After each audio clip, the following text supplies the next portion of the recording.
it's me again, Luri Lifestyle. So, may bago tayong content na ibabahagi ko sa inyo ngayon. So,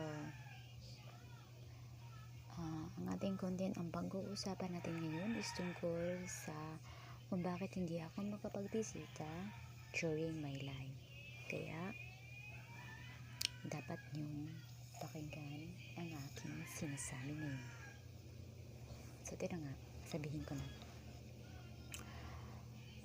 Ang main reason talaga kung bakit hindi ako makapag go to channel sa inyo o makapag-suporta, makapag-connect to each other during my life because wala naman akong ibang cellphone.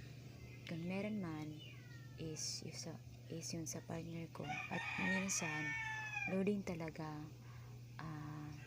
dito sa aming lugar, kaya hindi talaga ako makapagbisita. So mostly kagaya ngayon, hindi na talaga ako makapag-connect directly sa inyo kasi binabudget ko na lang yung time ko, guys.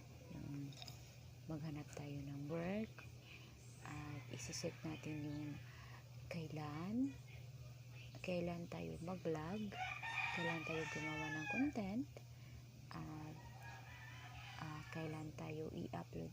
kailan natin i-upload ang ating mga content. So yun, guys. So sana maintindihan nyo kung bakit ako hindi makapagpunta sa inyong lahat. So yun siya, guys. So nais ko lang magpasalamat sa lahat ng nanood sa aking mga live noong December 31 to January 1, guys. So until 2. So maraming salamat sa inyong lahat sa mga nanood ng aking live noong isang araw at sa pangalawang araw. So dito lang natapos ang aking content, and thank you for watching. Bye bye everyone.